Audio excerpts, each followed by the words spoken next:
जो इस ज्ञान को थोड़ा सा भी समझ पाते हैं, थोड़ा सा बिल्कुल, अगर 1% भी अगर इस ज्ञान को समझ जाता है कोई, मात्र 1%, तब भी उसका आध्यात्मिक जीवन शुरू हो जाता है। अभी तक वो दुनियावी जीवन जी रहा है, इस काया को पाल रहा है, इस काया को सजा रहा है, इस काया के आराम में इतना मगन हो गया है कि उसे पाप और पुण्य का भी होश नहीं है। उसको लगता है कि मेरा जन्म इसलिए हुआ है कि मैं इस 5 तत्व की काया को, इस मिट्टी को इतना आराम दूं, इतना आराम दूं, इतना सजाऊं, इतना अच्छा दिखाऊं। इसके अलावा उसको कोई ज्ञान ही नहीं है। कोई डॉक्टर बनना चाहता है तो पूछो क्यों बनना चाहता है? ताकि मेरा कैरियर ब्राइट हो, मेरा बुढ़ापा बढ़िया से निकल जाए, लाखों करोड़ों रुपए मेरे पास हो। उसके लिए वो किडनियां तक बेच के, निकाल निकाल के बेच रहा है। किसी को पूछो भाई तुम बिजनेसमैन बनना चाहते हो, क्यों? ताकि मेरे पास सबसे बड़ा एम्पायर खड़ा हो जाए, लाखों करोड़ों अरबों रुपए कमा के मैं दुनिया में नंबर 1 पे आ जाऊं। किसी को पूछो सरकारी नौकरी चाहिए, क्यों? अरे भाई वहां पर निकाला नहीं जा सकता, एक बार घुस गए तो फिर घुस गए, ज्यादा से ज्यादा क्या करेंगे, ट्रांसफर कर देंगे, मेरा सेफ्टी मिल जाएगी, पेंशन मिल जाएगी। किसके लिए? किसके लिए? केवल इस काया के लिए, जिस काया की एक पल की भी गारंटी नहीं है कि तुम्हें सरकारी नौकरी का लेटर आ गया, तुम ज्वाइन कर पाओगे कि नहीं। उससे पहले ही तुम्हारा राम नाम सत्य हो जाए, ये भी गारंटी नहीं है। और मालिक की दया से नौकरी मिल भी गई तो तुम क्या करते हो? जब तक नौकरी नहीं मिली तब तक मंदिरों में जाते हो, भगवान एक बार नौकरी लग जाए, भगवान देश की सेवा करूंगा, ईमानदारी से काम करूंगा, ये करूंगा, वो करूंगा। और जैसी नौकरी मिलती है फिर अंडर द टेबल काम चलना शुरू हो जाता है। फिर तुम्हें भगवान याद नहीं रहता कि भगवान से कुछ वादा किया था मैंने। फिर तुम्हें भगवान के जीव दिखाई नहीं देते। फिर तुम्हें वो केवल एटीएम दिखाई देता है कि कोई बंदा आया है सरकारी दफ्तर में काम कराने, लूट ले जितना लूटना है। अपनी पेंशन निकलवाने के लिए भी, शुरुआत कराने के लिए भी 50-50 हजार रुपया घूस देनी पड़ती है अपनी ही पेंशन पाने के लिए, नहीं तो खिसाता रह जूते। ये हालत है। किस लिए? इस काया के लिए जिसका एक पल का भरोसा नहीं, बैठे बैठे पता नहीं अभी किसी को अटैक आ जाएगा। इस काया के लिए। अब इससे और आगे क्या सोचें? यही तो सोच है हमारी, यहीं तक सीमित है सब। इससे आगे क्या सोचें? इससे आगे क्या करें भाई? इससे आगे अध्यात्म की सोच बनती है। शरीर से आगे आत्मा का ज्ञान आता है। कौन सी आत्मा का ज्ञान? क्या है आत्मा? क्या होती है आत्मा? आप सब अपनी अपनी आत्मा लेके आए यहाँ पे, कोई घर तो नहीं बुलाया, सब लाए हो अपनी अपनी आत्मा। एक भी ऐसा नहीं है जो बिना आत्मा के आ गया हो। लेकिन तुमसे पूछा जाए कि आत्मा कैसी होती है, तुम्हारी आत्मा कैसी है? लाल है, पीली है, हरी है, गुलाबी है, गोल है, ऊंची है, नाटी है, चपटी है, कैसी है? नहीं जी मुझे तो नहीं पता। मोबाइल लेके आए हो, कड़े लेके आए हो, चूड़ियां लेके आए हो, कपड़े लेके आए हो, पर्स लेके आए हो, हर चीज का ज्ञान है। जो चीज तुम लेके आए हो उसका ज्ञान तुम्हें है, लेकिन आत्मा का ज्ञान वो नहीं है। इसीलिए तुम केवल शरीरों में मारे मारे फिर रहे हो। पहले कुत्ता बिल्ली हाथी घोड़ा बन के घूमते रहे जंगलों में, अब तुम इस इंसानी चोले में आए हो, तुमने वैसी जंगल बना दिया शहरों को, क्योंकि जंगल राज फॉलो कर रहे हो। कानून तो केवल दिखाने के लिए बना है, कौन कानून नहीं तोड़ रहा। आप एक डायरी लेके निकलना, सुबह से लेके शाम तक आपने क्या कानून तोड़े हैं। पहली बात तो तुम्हें यही नहीं पता कानून है क्या हमारे। तुम्हें ये तक नहीं पता कि सड़क क्रॉस कैसे की जाती है, उसका क्या कानून है। ये भर्रे बना रखे हैं कानून के। दुबई जाके तुम क्रॉस करके दिखाओ सड़क, उसी वक्त सीआईडी का बंदा उसी वक्त 10,000 की पर्ची काट देगा तुम्हारा। अगर सड़क क्रॉस करनी है तो कैसे करनी है? ज़ेब्रा क्रॉसिंग से। ये कानून है, हर जगह कानून है, लेकिन तुम्हें कानून का कुछ पता ही नहीं है, इसीलिए तुम फंसे जा रहे हो। जैसे 3 लोग का कानून क्या है? जिस दुनिया में तुम रहते हो तुम्हें पता है इसका कानून क्या है? अभी तुम किसी देश में जाते हो, नेट पे सर्च करते हो यहाँ पर क्या कर सकते हैं क्या नहीं, क्यों? पता है अब्बा जान यहाँ नहीं बैठे हैं, यहाँ कोई गलती हो गई उसी वक्त कान मरोड़ दिया जाएगा, 10 लाख रुपए फाइन हो जाएगा। जिस भी देश में आप घूमने जाते हो एजेंट आपको सतर्क करता है, भाई तू वहां जा रहा है ये काम मत करियो, वहां गैर कानूनी है, समझे? तो जिस दुनिया में आप रहते हो, इस 3 लोक में, धरती आसमान में, धरती पे रहते हो, आसमान के नीचे, क्या कानून है इस देश का, इस दुनिया का क्या कानून है? बोलो, सत्संग सुनने वालों तो बोलो, क्या कानून है?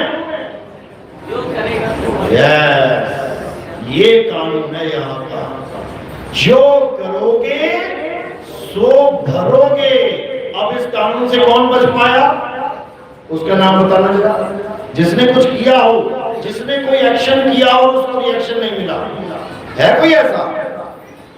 यहाँ तो राम जी, कृष्ण जी, कोई नहीं बच पाया।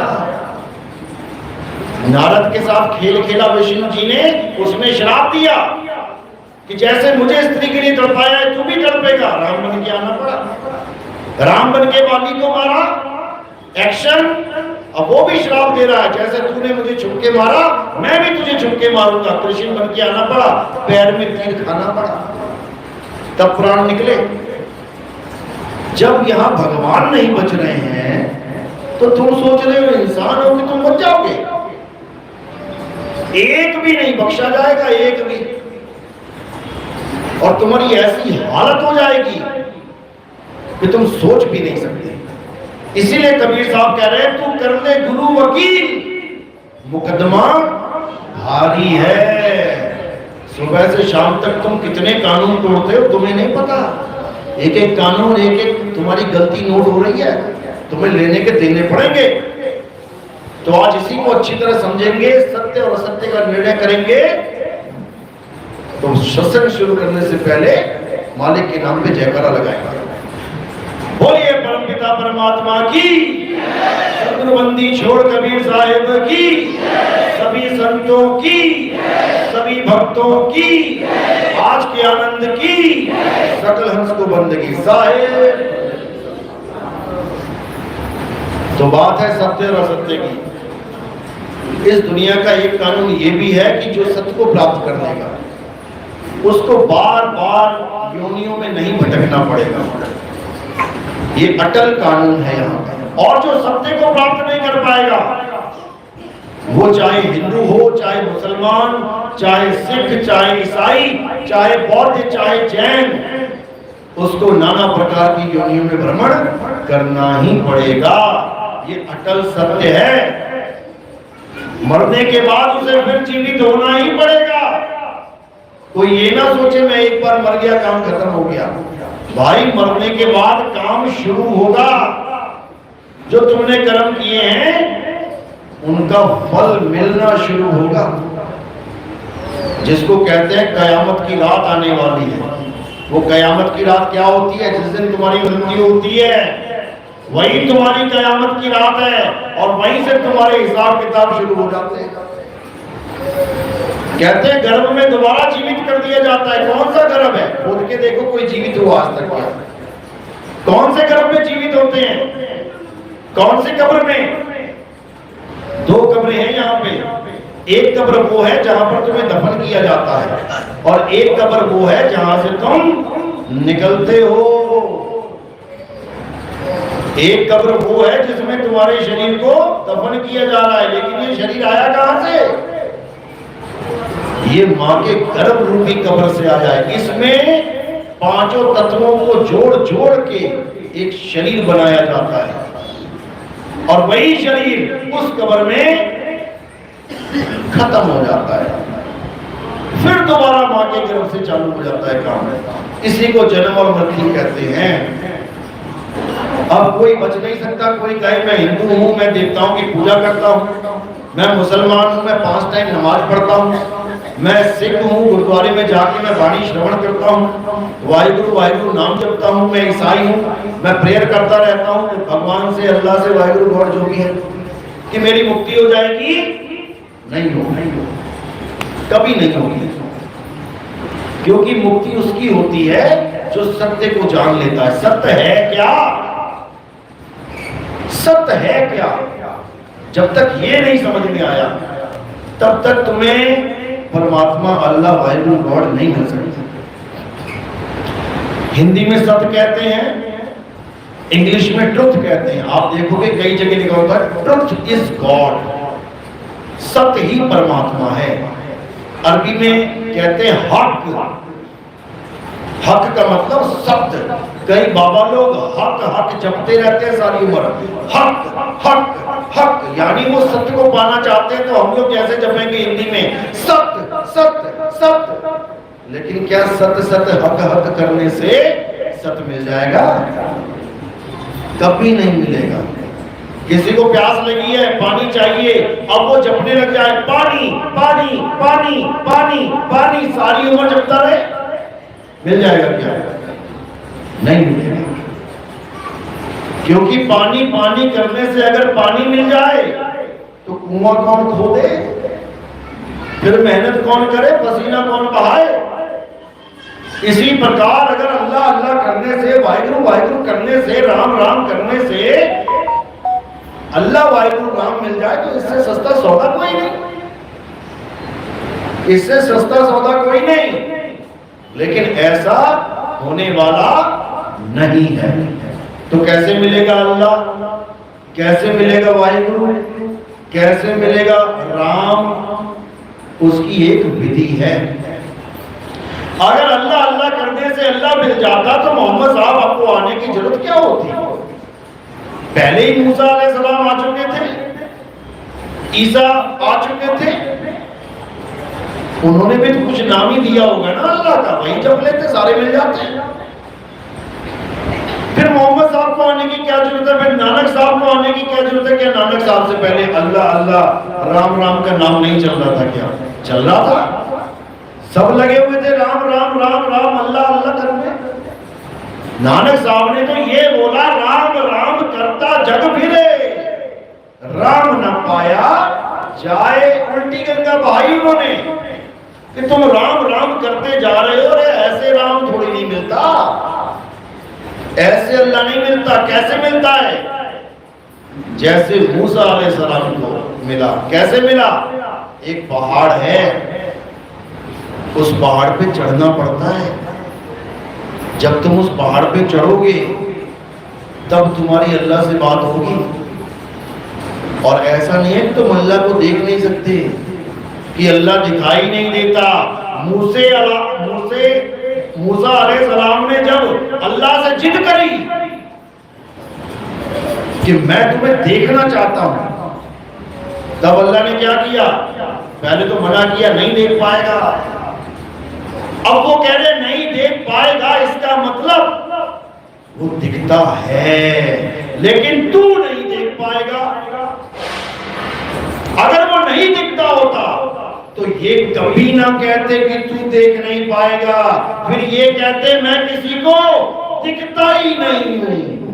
याद रखना इस बात को। अल्लाह के शब्द में गुप्त भेद छुपा है, भेद छुपा है। और इस भेद को समझाकर बताने वाले को कामिल मुर्शिद कहते हैं। एक होता है मुर्शिद, मुर्शिद कौन होता है? जिसको हम हिंदी में गुरु कह देते हैं, दुनिया भर के गुरु हैं। और एक होता है कामिल मुर्शिद। क्या फर्क है मुर्शिद और कामिल मुर्शिद में? मुर्शिद केवल तुम्हें अल्लाह की याद करवाता है कि भैया अल्लाह नाम की कोई चीज है, उसको याद कर ले, नहीं तो तेरी हालत खराब हो जाएगी। अल्लाह अल्लाह करवाता है।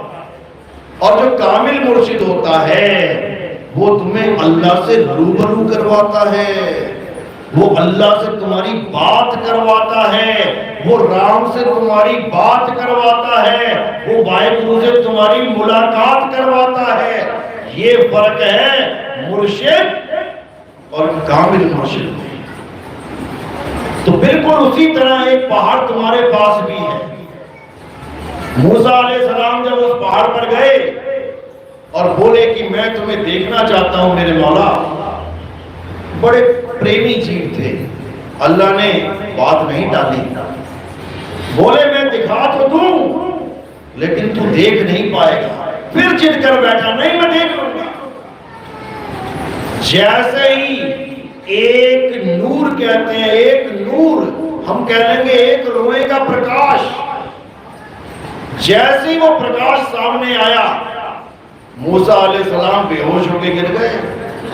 और वो नूर जिस पहाड़ पे पड़ा वो पूरा पहाड़ काला हो गया। सुरमा लगाते हैं मुसलमान भाई, देखा ना आपने, सुरमा लगाते हैं, क्यों लगाते हैं? आधों को तो ये पता भी नहीं होगा सुरमा क्यों लगाते हैं। ये उस दिन को याद करके लगाते हैं जिस दिन वो पहाड़ काला हो गया, यानी उनके नबी की अल्लाह से बात हुई, अल्लाह का दीदार हुआ। और वो दीदार पूरा नहीं है, वो तो छोटी सी झलक थी। अगर पूरा पर्दा उड़ जाता तो कोई ये कह ही ना पाता कि अल्लाह का दीदार कोई नहीं कर सकता। आज तक यही कहते आ रहे हैं अल्लाह को कोई नहीं देख सकता। क्यों? क्योंकि मूसा अलैहिस्सलाम की बात को, उस वाकया को समझ नहीं पाए, समझ नहीं पाए। अब कोई वाहिगुरु वाला है, अब उसको कैसे समझाएं? कबीर साहब की वाणी गुरु ग्रंथ साहब में क्या कहती है? केवल वाहिगुरु वाहिगुरु नहीं जपना है। वाहिगुरु क्या है? 4 अक्षर है, वाहेगुरु। तुम्हें इतना सस्ता भगवान लग रहा है कि तुम 4 अक्षर जपोगे और वो तुम्हारे पास आ जाएगा? ऐसा नहीं होगा। सबसे पहले ये समझ लो ये 4 अक्षर आए कहां से? ये वाहेगुरु आया कहां से? ये अल्लाह आया कहां से? ये राम आया कहां से? ये अक्षर आया कहां से? जब आदि मानव था, एक समय ऐसा था जब आदि मानव था, उसके पास ना कोई कपड़े थे, ना कोई खेत, ना कोई नौकरी, ना कोई मकान, ना कोई दुकान, नंगा घूमता था, कोई भाषा भी नहीं थी। इस गलतफहमी में मत रहना कि वो बोलता था। अगर आदि मानव यानी पहला मनुष्य बोलता होता तो उसके बाद जितने भी मनुष्य आए हैं ये सब एक ही भाषा बोल रहे होते हैं। समझ लो इस बात को। हिंदू कहते हैं ब्रह्मा जी ने सृष्टि पैदा करी। ब्रह्मा जी कौन सी भाषा में बात करते थे? संस्कृत में। तो सारे संस्कृत बोलने चाहिए थे क्योंकि ब्रह्मा जी की पैदाइश है। जिसको भी पैदा किया वही बोल के सिखाएंगे, और कोई है ही नहीं सिखाने वाला। कोई कहे कि हम सब आदम की औलादे हैं, तो आदम कौन सी भाषा बोलते थे? अरबी। तो फिर सारे अरबी बोलने चाहिए थे, लेकिन ऐसा नहीं हो रहा है। हर देश की भाषा अलग, यहां तक कि हर प्रदेश की भाषा अलग। भारत एक है, लेकिन तुम पूरे भारत में ट्रैवल करके देखना, तुम्हें इतनी भाषाएं दिखेंगी, तुम कहोगे बाप रे बाप, एक ही देश में इतनी सारी भाषाएं, सीख सीख के पागल हो जाओगे। तो उस आदि मानव के पास एक भी भाषा नहीं थी, जानवरों की तरह बिहेव करता था। यहां तक कि उसके पास कपड़े नहीं है, उसके पास हथियार नहीं है। 7वीं 8वीं कक्षा में पढ़ाए ना आदि मानव के बारे में, उसके हथियार तक दिखाए गए। जो पुरातत्व विभाग के जो लोग होते हैं, जो ढूंढते रहते हैं पुरानी से पुरानी चीजें, 4-5 तत्वों में रहता था वो। 5 तत्वों में रहता था आदि मानव, लेकिन 4 ही तत्वों को जानता था। एक तत्व तो उसको पता ही नहीं था कि वो भी कोई तत्व है। जैसे आज हमें पता है 5 तत्व कौन से हैं? आकाश, वायु, अग्नि, धरती, जल, सबको पता है। लेकिन आदि मानव केवल 4 तत्वों में रहता था। आकाश के नीचे रहता था, देखता था आसमान, पता है। वायु सूंघता था, सांस लेता था, पता है। धरती पे खड़ा रहता था, पता है। पानी को पीता था, पता है। एक तत्व मिस है, कौन सा? अग्नि तत्व। ये कहां से आया? ये कैसे आया? जब वो शिकार करता था पत्थर से, दिन में नहीं पता लगा उसे, लेकिन जब वो रात में शिकार करता था तो एक पत्थर से जब दूसरा पत्थर टकराया, जानवर को ना लग के पत्थर में पत्थर टकरा गया तो वहां चिंगारी निकली। अब आदि मानव को समझ में आ गया कि भाई ये कोई नई चीज है। अब लगा पत्थर से पत्थर टकराने, क्या निकला वहां से? आग। इस दुनिया की पहली खोज क्या है जो इंसानों के द्वारा की गई? आग। अब जिसको उसने खोज लिया उसका नाम भी नहीं पता, उसे मैं क्या रखूं कि इसको मैं बोलूं क्या? लेकिन बिना नाम के उसने पूरा यूज लिया कि नहीं लिया? आग से उसने क्या किया? जानवरों से बचने के लिए आग का यूज किया। अपने कच्चे मांस को पकाने के लिए आग का यूज किया। नाम नहीं पता उसे कि मैं क्या रखूं, लेकिन तत्व को यूज करता है। जैसे कुत्ते को नहीं पता कि जब मुझे प्यास लगती है मैं जाके क्या पीता हूं। तुम्हें पता है कुत्ता पानी पी रहा है, कुत्ते को नहीं पता इसका नाम इंसानों ने क्या रख दिया है। इस हवा का नाम क्या रख दिया है? मैं तो उड़ना जानता हूं, पक्षी होता है हवा में, उसको नहीं पता इंसानों ने इसका नाम हवा रख दिया है। किसी ने एयर रख दिया, किसी ने पवन रख दिया, किसी ने वायु रख दिया। इसी प्रकार आदि मानव भी नहीं जानता था कि उसने क्या चीज खोज ली है। ये नाम कब रखे गए? जब उसने अपने मुंह से निकलने वाली हर आवाज को ध्यान से सुनना शुरू किया कि एक ही मुंह में से कितनी सारी आवाजें निकलती हैं, आ, ई, ऊ, ए, ओ। अब उसने क्या किया? इन आवाजों को एक रूप देना शुरू कर दिया। जब गले से निकला आ तो उसने आ को लिख दिया। ये हिंदुस्तान वालों की बात कर रहा हूं मैं। अंग्रेजों ने आ नहीं लिखा, वहां के आदि मानवों ने कहां से शुरुआत करी? ए। उन्होंने ए लिखा, जो हमारा मिलता नहीं है आपस में। उनका ए और हमारा आ मिलता है क्या?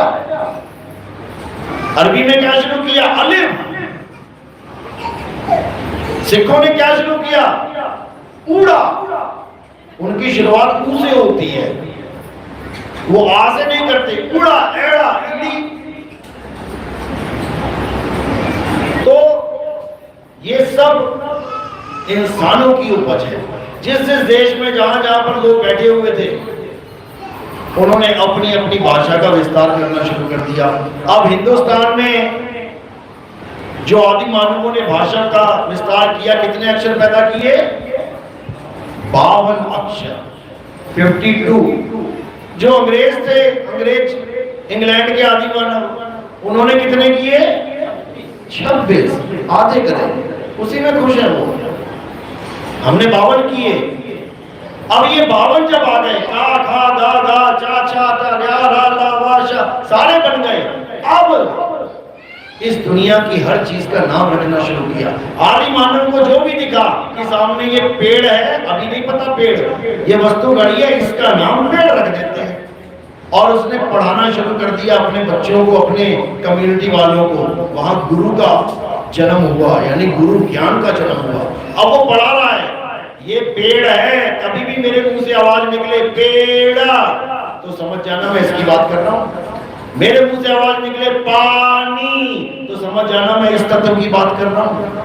मेरे मुंह से आवाज निकले हवा तो मैं इस तत्व की बात कर रहा हूं जो हम सांस ले रहे हैं। इस प्रकार जो भी दिखाई दिया उसे, उसने सबके नाम रख के अपने बच्चों को, अपने साथ के लोगों को पढ़ा दिया। अब उस भाषा को केवल उतने ही लोग जानते हैं जो उसके साथ है। दूसरे देश में दूसरी भाषा चल रही है, तीसरे देश में तीसरी भाषा चल रही है, चौथे देश में चौथी। 203 देशों में हजारों भाषाएं हैं। अगर तुम्हें लगे ये झूठ है, एक बार अफ्रीका में जाके देखना, तुम्हें आज भी आदि मानव दिखाई दे जाएगा। देखो वहां नंगे लड़ंगे बैठे हुए हैं लोग, अपने कबीलों में रहते हैं, कपड़े तक नहीं पहनते, और उनकी भाषा तो पूरा जन्म लग जाएगा समझने में। जानवरों की तरह बोलते हैं वो, वैसा नहीं है कि अक्षरों में बोलते हैं वो, उनके अलग ही सिंबल्स एंड साइंस हैं। जैसे एक बहरे आदमी की पढ़ाई देखोगे ना तुम, तुम्हारे होश उड़ जाएंगे कि ये क्या पढ़ रहा है, उंगलियों से पढ़ लेते हैं वो लोग। तो इसी प्रकार सारी भाषाओं के जन्म हुए। अब उस शक्ति का, उस ताकत का, उस परमात्मा का जिक्र होने लगा। कब? जब इंसान मरने लगा, जब इंसान मर गया, निढाल हो गया, तब लोगों ने देखा ये हिल क्यों नहीं रहा, क्या कमी है इसमें। तब उन्होंने विचार किया कि एक ऐसी ताकत है जिसकी वजह से मैं तो जिंदा हूं और जिसके ना होने से ये बॉडी में ये मर गया। जैसे एक पंखा चल रहा है और एक रुका हुआ है, क्या मतलब है इसका कि एक में तो करंट आ रहा है, एक में करंट नहीं आ रहा। अब उस ताकत का नाम रखना शुरू किया। किसी ने उसका नाम रख लिया राम। ये मत समझना कि त्रेता वाले नाम से पहले राम नाम नहीं होता था, इस गलत फहमी में मत रह लेना। राम नाम सतयुग से चलता आ रहा है। दशरथ जी ने राम का नाम इसलिए राम रखा था कि जितनी बार भी अपने पुत्र को बुलाऊंगा मेरे मुंह से राम निकलेगा। समझ लो इस बात को। तो किसी ने राम रखा, किसी ने अल्लाह रख लिया, किसी ने वाहिगुरु रख लिया, किसी ने गॉड रख लिया। अभी वो चीज दिखाई नहीं दे रही किसी की क्या कमी है उसमें, लेकिन उस ताकत का नाम जो सारे जगत को चला रही है उसका नाम रख लिया गया। कब रखा? जब अक्षर बन गए। अगर आ ना होता तो अल्लाह कैसे बोलते? अगर या रा ला वा वाली लाइन ना होती तो रा कैसे बोलते? बा भा मां ना होता तो मां कैसे बोलते? पूरे 52 अक्षर ना होते तो राम, अल्लाह, वाहिगुरु, गॉड, तुम्हारा नाम, मेरा नाम, जिले का नाम, शहर का नाम, देश का नाम, प्रकृति मंडल का नाम, ग्रहों के नाम कैसे बोलते? कौन किसका नाम रखता? ये सारे नाम बने ही अक्षरों की खोज के बाद हैं। यहां तक तो मामला समझ में आता है कि ठीक है, एक परमात्मा है, एक आत्मा है, उसके अनंतों नाम रख लिए, यहां तक तो सब ठीक है। अब क्या हो रहा है?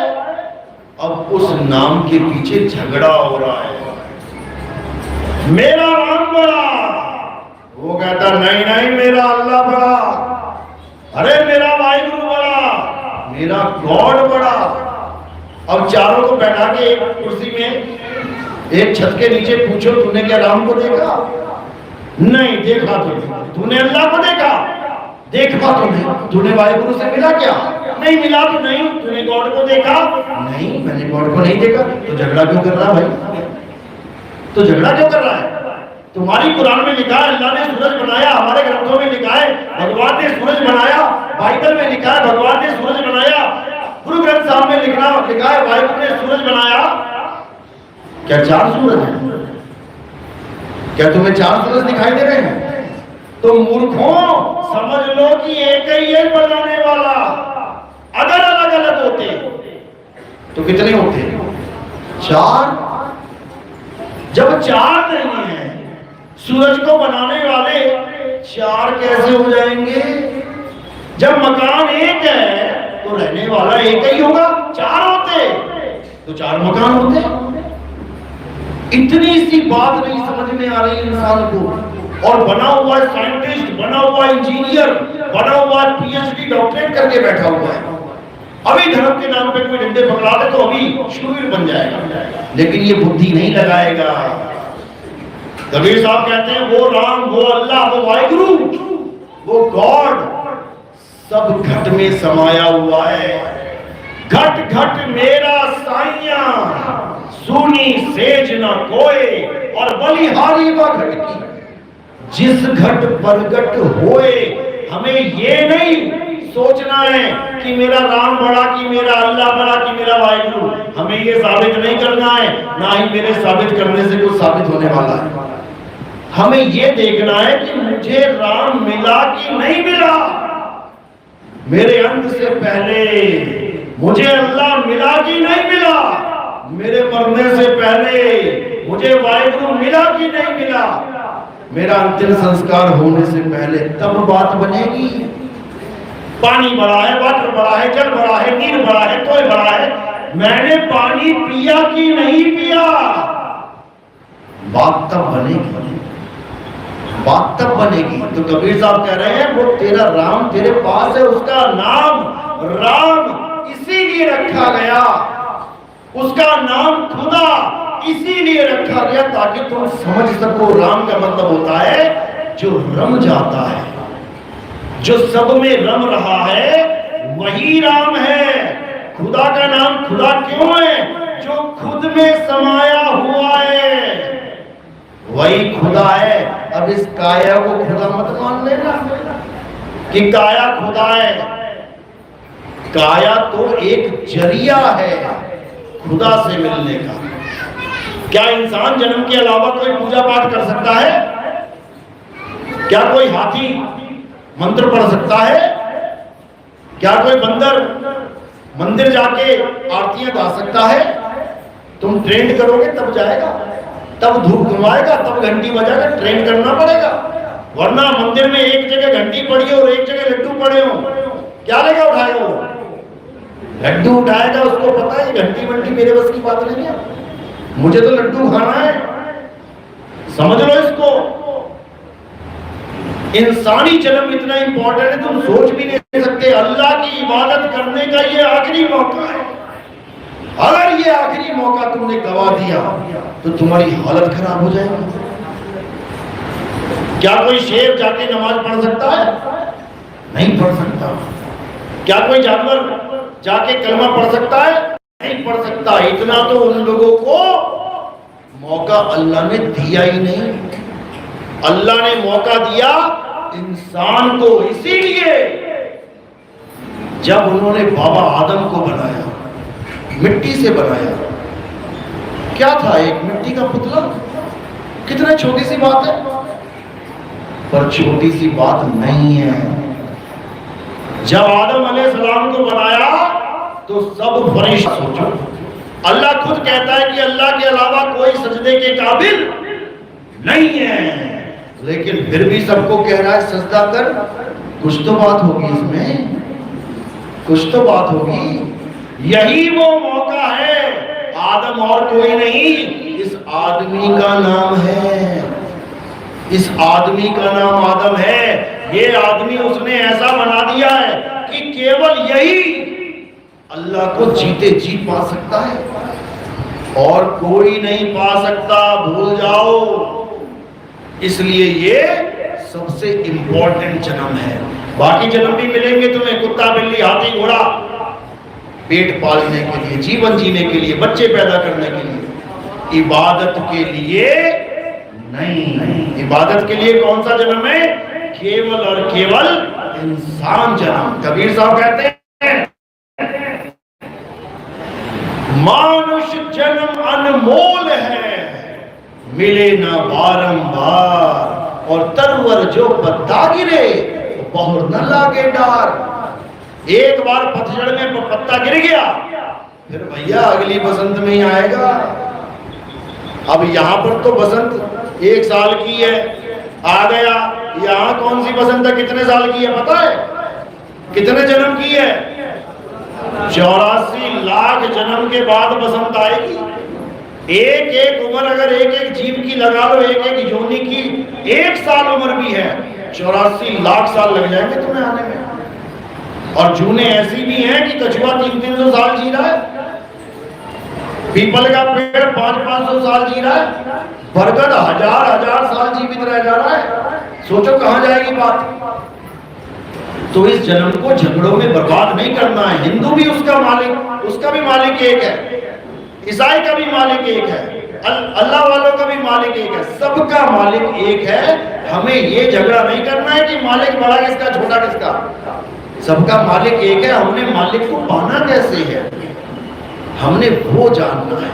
कुरान में लिखा है, उसमें लिखा है कि एक ऐसी विधि है जो कामिल मुर्शिद बताता है, एक ऐसी विधि है जिसे जिक्र कहते हैं। जिक्र एक है नमाज, एक है जिक्र। नमाज तो आप 5 टाइम पढ़ोगे, लेकिन जिक्र उठते बैठते नहाते धोते खाते पीते चलते फिरते। जिक्र का मतलब है याद। तुम अगर अल्लाह को याद कर रहे हो तो तुम कहोगे अरे नमाज कौन पढ़े, याद में बाधा आ रही है। समझे? तुम अपने बच्चे को याद कर रहे हो तो बीच में कोई तुम्हें फोटो पकड़ाए कि इसको बढ़िया से साल झाड़ दे साहब, अरे इसको छोड़, मैं याद कर रहा हूं, मेरी याद नहीं टूटनी चाहिए। अल्लाह को ऐसे याद करना है, उसमें लिखा है कि 70 साल की नमाज एक तरफ और उस याद की एक घड़ी एक तरफ। ये जब मैं सत्संग करूंगा तब आपको समझ में आएगा ये कहां पे लिखा हुआ है। तो बात इतनी सी है कि कोई हिंदू है, मुसलमान, सिख, ईसाई, अच्छी बात है। वो कब है? जब ये अक्षर हैं। अक्षर ना होते हिंदू का हा कहां से होता? अक्षर ना होते मोमिन का मां कहां से होता? अक्षर ना होते ईसाई का ई कहां से लाते? अक्षर ना होते सिख का सा कहां से लाते? अक्षर आ गए, अब झगड़ा मच गया। इन्हीं 52 अक्षरों का सारा ये खेल है। जितने भी आप दंगे देखते हो, नूह में दंगे हुए, इन 52 अक्षरों का खेल है। कबीर साहब कहते हैं 52 अक्षर जोरे आन और सकिया न अक्षर एक पहचान। उस एक अक्षर यानी उस एक अविनाशी, उस एक अल्लाह, उस एक वाहिगुरु, उस एक राम को ना जानने के कारण तू 52 अक्षरों में फंस गया है। इन अक्षरों को छोड़ और उस एक अविनाशी को जान। याद रखना वो तुम्हारे पास है, तुम्हें कहीं जाने की जरूरत नहीं है। ज्यों तिलमाही तेल है और ज्यों चकमक में आग, तेरा साईं तुझ में है, जाग सके तो जाग। अगर ये पंखा चल करंट को ढूंढने कहां जाए? अगर पंखा नहीं चल रहा, समझ में आता है कि यहाँ पावर प्लांट वहां पर लगा है, 2 किलोमीटर जाना पड़ेगा, भैया करंट दे दो, तब तो समझ में आ रहा है। अब पंखा चल रहा है तो करंट को ढूंढने कहां जाओगे? उसी में है। इसी प्रकार जब तुम बाहर छोड़ के, भटकना छोड़ के खुद में आ जाते हो तभी खुदा को पा जाते हो। अगर तुम खुद से दूर खुदा को ढूंढोगे वो तुम्हें नहीं मिलेगा। कोई कहता है 7वें आसमान पे है, तो ठीक है, आज चंद्रयान चांद पे पहुंच गया, कुछ सालों के बाद 7वें आसमान पहुंच जाएगा, अल्लाह को देख के आएंगे? बिल्कुल नहीं। 7वां आसमान क्या है ये कामिल मुर्शिद बताएगा। कौन से आसमान है वो? कबीर साहब की बाणी में आता है 7 सुन्नों के पार मेरे साहिब का दरबार। 7 सुन क्या होता है?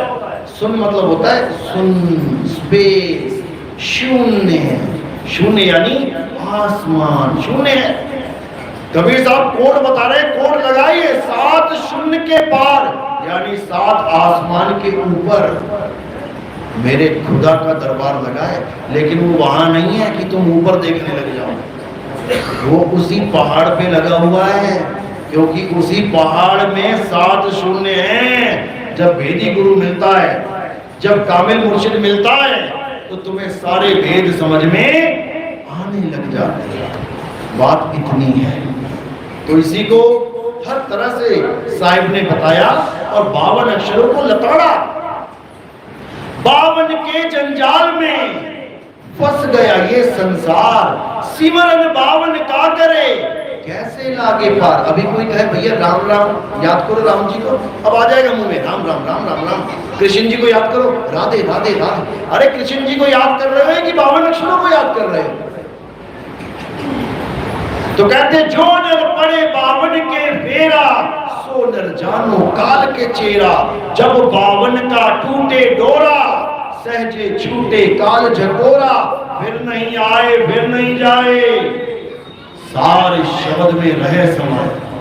फिर तुम वहां पहुंचोगे जहां खुदा का वास है। वो खुदा तुम्हें खुद में ही मिल जाएगा। ये तब समझ में आएगा जब मालिक की अपार कृपा होगी।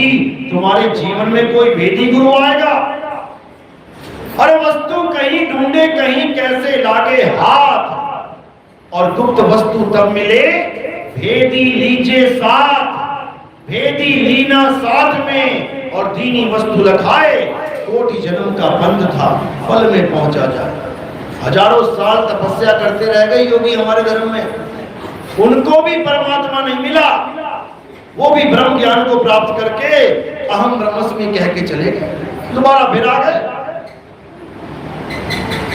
तो बात तब बनेगी जब हम खुद में आएंगे, खुद में।